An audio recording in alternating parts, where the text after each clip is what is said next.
Hello, everyone. You're listening to the Fantasy Football Uptick. I'm Jeremiah Blue, and today we're going to be talking about the running back position in non-PPR scoring. This is a look at my top 10, which is broken down into 3 tiers. The main reason I prefer tier rankings over your standard number rankings is because position is scarcity. Within each league, position scarcity takes on its own meaning. In a 14-team league, position scarcity is a thing when it comes to running backs, whereas it's not so much of a thing in a 10-team league because you're typically able to find a starting running back out there in free agency. Another example would be 2 quarterback leagues versus 1 quarterback leagues versus super flex leagues. Obviously, the quarterback value changes dramatically, which obviously has an effect on the running backs and receivers within that league. When I put players in tiers, it's because I believe that all players in that tier are very closely ranked or similar in some way. But that does not mean within that tier, I do not have my own ranking. So within the tier of tier 1, I have Todd Gurley, followed by Ezekiel Elliott, and then Le'Veon Bell. Let's talk real quick about why I have Todd Gurley over Zeke and Le'Veon Bell. When you look at Todd Gurley, first thing that stands out to you is the fact that he was the best running back in the NFL last season. So going into this year, he is the reigning champ as far as running backs go. Now, nothing has changed within the offense that would lead me to believe that this year is going to be any worse. Not only that, there has been no holdouts, no injuries. There, as far as from him, his quarterback, his offensive line, or anybody that would have an effect on his rushing ability. The big knock on Zeke, if you notice, is that is a 2016 stats because 2017 was riddled by suspension, injuries to the offensive line, and throughout his career, he hasn't been the receiver that both Le'Veon Bell and Todd Gurley have been. Now, I expect this to change a little bit this year because he lost Des Bryant, Jason Witten. There's going to be a lot of targets to go around, and I think Ezekiel Elliott's going to have to step up in a certain way, and I think his rushing stats are going to be very similar to his rookie season based off of the fact that I think the offensive line is going to be back at that level. Last year, if you remember, there was a lot of injuries within the offensive line. They went into the draft. They actually replaced their left guard, who they lost in from 2016 to 2017. So I think the offensive line is going to regain its form, and Ezekiel Elliott's going to be a dominant player once again. Having Zeke rated over Le'Veon Bell goes against the trend of your standard experts, but let me tell you a little bit of why. If you look at the numbers, they're obviously very similar. Zeke actually in 2016 had more total yards than Le'Veon Bell did last year and more total touchdowns. Again, I think he's going to be closer to that form than he was to the 2017 form going into this year based off of the improvements that the Cowboys have made. But I also look at Le'Veon Bell and I see a lot more red flags. First of all, they lost Todd Haley. Offense coordinator, I know that's still going to be a really good offense, but it's not something that I'm going to take lightly. Todd Haley was a good offense coordinator, and that offense ran very smoothly with him running it. The threat of the holdout. So he's threatening that he's going to miss 8 games because he doesn't want to carry the ball 400 times, which in a way is very smart because he assumes that next year he's going to be in for a big payday, a longer contract, more guarantee money. He wants to go into it healthy. And the other thing is, I don't actually think he's going to hold out into the season, but if he doesn't hold out into the season, another thing that we could be looking at is a Kawhi Leonard situation. Let's say he gets banged up, he gets a second opinion, and he doesn't want to come back and play for the Steelers. Why would he? Because they're just going to run him into the ground in theory based off of the fact that they don't plan on him being around next season. So if you do take Le'Veon Bell, what I recommend is taking a guy like James Conner later in your draft, maybe reaching a little early for him, and then worst case scenario, you can drop him and you have Le'Veon Bell on your roster and he's playing. There's no holdout and you got a stud at the number 3 pick, which again, in most leagues, people have Le'Veon Bell ranked number 2 based on his ability to catch the ball in comparison to Ezekiel Elliott. But again, I think that that's still going to be closer because last year Le'Veon Bell did average 4 yards a carry, whereas Zeke is going to be a monster back there behind that offensive line. And I do believe that he's going to get receiving yards this year more than he ever has in the past. For Tier 2, it consists of David Johnson and Saquon Barkley. And honestly, I probably could and will end up putting Leonard Fournette in this list, which we'll talk about when we get to Tier 3. But David Johnson, a lot of people have him in Tier 1. I think there's way too many question marks surrounding that offense to put him in that same tier with Le'Veon Bell, Todd Gurley, and Ezekiel Elliott. They have a new offensive coordinator. They lost their head coach. Mike McCoy's a solid coach, but he's still different than the one that they had in 2016. If you notice, similar to Zeke, I have the 2016 stats up there because in 2017 he was injured. Now 2,118 total yards, that's a lot. And granted, total yards are strictly just receiving and rushing for when, as far as for the stats up there go. I didn't take any kick return yards, which, in case I forget to tell you guys that with Kamara, I don't want to see that in the comments about how total yards include kick return, punt return. I get it. I just, for fantasy purposes, most fantasy leagues don't take return yards into consideration. So this is a fantasy show. That's basically why I have those yards up there. Moving on. He's coming off an injury. That's why I used the 2016 stats. In 2016, he had 120 targets, which is a ridiculous amount of targets for a running back. 80 receptions, which is awesome. And he is an elite wide receiver. And I mean that, like, he's a wide receiver. If you watch this guy on film, he's not your standard pop out of the backfield running back who catches a screen pass. I mean, he can do that, but he can actually run wide receiver like routes, getting into the slot, going over the middle, doing out routes, post routes. Like, he's a real elite wide receiver when it comes to that. Now, the question is Mike McCoy going to use him that way? I've seen Mike McCoy become very creative throughout the years in the way he uses his offensive weapons, so I do believe in that. I still have him ranked fourth because I'm not as confident in it as I am with the other three, and that's why I got him ranked fourth overall. He also has a new quarterback, so the fact that his good year came with Carson Palmer, a different coach. Again, there's just so many question marks around him this season in regards to what he put up in 2016. Too many changes for me to feel comfortable with him higher than fourth overall, but I still think he's going to be a solid running back. The other thing with David Johnson is if you actually watch him, a lot of people talk about how good of a running back he is. He's actually, if you really watch him on tape, is not that great of a running back. Now, granted, he hasn't had a good offensive line throughout his career, but he typically doesn't average a lot of yards per carry. He doesn't have that same running ability that Gurley, Bell, and Zeke have for me. Now, granted, he's great, he's good, but he's not that level for me when I'm watching him. I think those other three backs are just better actual runners of the football. I think where David Johnson separates himself is with his receiving ability. Next on the list with me is going to be Saquon Barkley. And I know he's a rookie. He hasn't done anything yet. But if you watched him in college, this was a guy who has the total package. He can run the football, he can get to the edge, and he can catch the ball out of the backfield, which you don't see a lot of that coming out of college. And this is more, and now, first of all, I believe in his talent 100%. I think Saquon Barkley is one of the more talented running backs that we've seen come out of the draft in a while. Granted, Gurley, Elliott, Leonard Fournette, he's right there with those guys.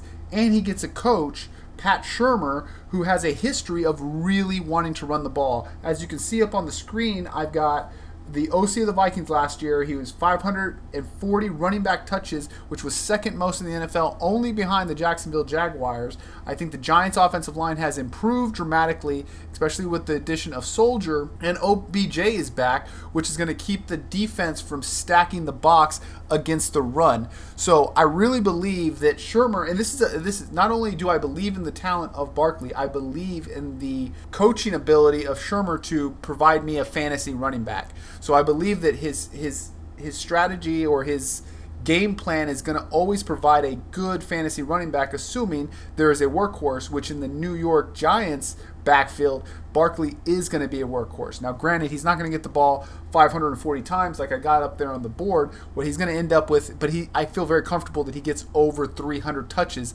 this season, which in that system with that offensive line and that offense, I believe will end up with well over like around 1,500 yards total, both running and receiving, and a lot of touchdowns based on how good the offense I believe will be.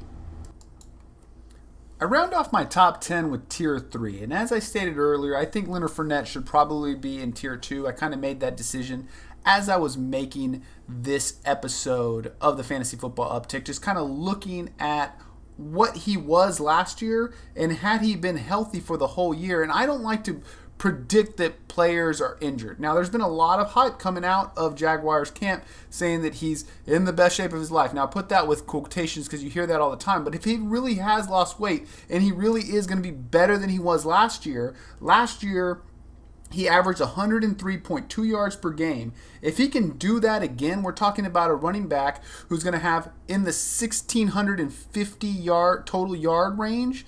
And we already know that he is far and away the goal line guy. And this offense, the Jacksonville Jaguars offense, wants to run the ball in the red zone. They were the most running back centric offense last year, as I stated up there on the board, in 2017, ahead of the Minnesota Vikings. And this was just a team that really wants to run the ball, and the way they're going to establish that running game is with Leonard Fournette. I had him ranked very high coming out of the NFL draft, and I actually think that last year, as good as he was almost a disappointment based off of how good I actually thought he could be. When it comes to Alvin Kamara, I am one of the lowest experts out there in terms of where to draft him, especially non-PPR, because a lot of people, they like his receiving upside, but in non-PPR, he doesn't have the same upside as some of the guys that I've already mentioned. As you've noticed, everybody on the list up to player 6 has been a workhorse back. Alvin Kamara is in a timeshare, regardless of how efficient he was last year. And this is nothing against him as a talent. It's more about the system. He's going to be a timeshare running back no matter what. Now, maybe the first 4 games while Mark Ingram's out, he could have a big game. But are you really playing for the first 4 weeks? Or are you playing for the fantasy football playoffs? In the fantasy football playoffs, Mark Ingram is going to be there. And in the red zone, we already know that he's still the guy that the New Orleans Saints want to go to. Again, there's nothing wrong with Alvin Kamara. It's all about the fact that he was uber efficient last year, and so was the Saints' running game just in general. So you're banking on the Saints, who were the most efficient, not the best running team in football, but the most efficient running team in football last year, is once again going to be the most efficient running game in football once more. Now, again, what Alvin Kamara did last year was historically efficient. And all I'm saying is that I don't think he's going to repeat that. Honestly, if every single year he did what he did last year, he's going to go down as the best running back in the history of the NFL, and I'm not ready to say that that's what he is. Melvin Gordon is next on my list, and he is the anti-Kamara.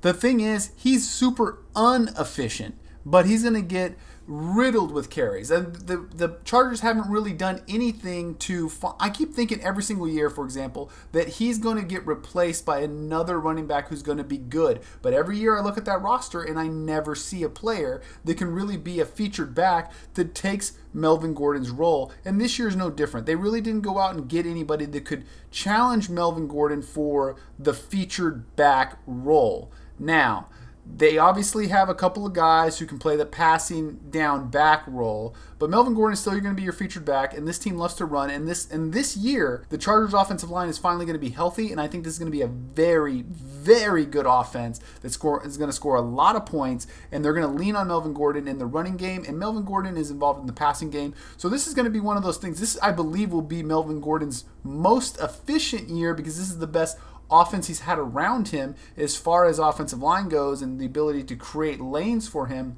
and they're going to lean on him because of that. And honestly, I really kind of like Melvin Gordon to have a breakout year this year based on the not less on his talent and more on the fact of what is around him in that offense. Kareem Hunt is a tough one for me based on the fact that last year he was a rookie and he had a monster year. So, I mean, he was an elite running back as a rookie. Typically, you get a rookie running back who was an elite last year, and all you want to do is rank him extremely high and get him on your fantasy team the following season. But there was a couple of things when you read between the lines with Kareem Hunt that come off as kind of odd. First of all, he started off extremely hot.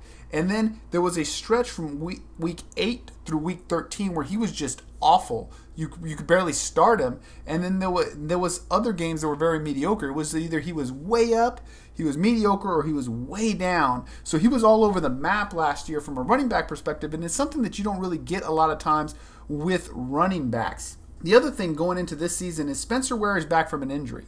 So Spencer Ware was supposed to be the feature back going into last season. I'm not saying that he's going to take a Kareem Hunt's job, absolutely not. But what I will say is that I don't know that the offense is going to be Kareem Hunt centric as it was in 2017 with Spencer Ware there to kind of take some of that pressure off of Kareem Hunt. And they have a new quarterback. So Patrick Mahomes isn't the same guy that Alex Smith was. Alex Smith is known to be a dink and dunk kind of quarterback. Also, he has the ability to read the weak. He's a veteran quarterback, so he can break down the defense, attack the weakness in their rush defense, and really put Kareem Hunt in areas to succeed, the best spot to succeed. Now, we don't know that Patrick Mahomes is going to be better or worse for him, but I don't want to just jump to a conclusion that Patrick Mahomes is going to be better. Obviously, Patrick Mahomes is known as being a big arm quarterback, so maybe that does help him because now safeties aren't able to come down as much. They added Sammy Watkins, which is clearly an upgrade to the passing game, so there's that aspect of it too. With Dalvin Cook, I wouldn't argue with you much if you wanted to put him at the top of tier 4. I do think he's a little bit better than that group of running backs. And the idea, and as far as talent goes and opportunity, mostly because everybody in that next tier that I have, which you'll hear about on my next show, is basically in a timeshare situation. There's a lot more negative with those guys than there is with these guys. Obviously, Dalvin Cook did lose a lot. He lost Pat Shurmur, which I've already talked about how much I like Pat Shurmur as far as for the fantasy running back. And then he lost Tony Sperano, who died, rip, obviously. And then I think both of those are very negative. I think those are negative for Dalvin Cook as far as what he's going to be this year. But there's no denying how talented Dalvin Cook is. He did average over 100 yards last year in the 4 games that he played, and he didn't even finish one of those games. The loss of Jerick McKinnon, I believe, is a positive because Jerick McKinnon came in those third down roles. I'm not really a big fan of Latavius Murray. I think he's just kind of a plotter. So if it's between Latavius Murray and Dalvin Cook, I think little by little he's going to just continue to take that big workload because there's no real reason to get Latavius Murray in there. Whereas Jerick McKinnon was a little bit more talented. Not necessarily than Dalvin Cook, but he was a talented running back to where you didn't want to just keep him off the field, and it really benefited you to kind of use a committee there. But with Dalvin Cook and Latavius Murray, it really never benefits you to throw him in there, which is why I think that Dalvin Cook will be a featured back this year or close to one. And I believe that they continue to stick by that theme left by Shurmur, where they're a run-heavy offense, and they kind of do that dink and dunk stuff.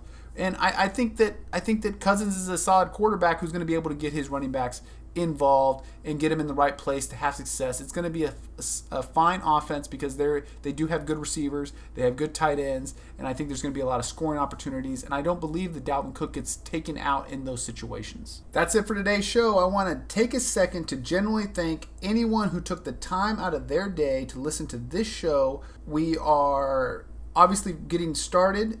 Every like and subscribe is a big help. I plan to do my next group of running backs very soon. Till next time, see ya!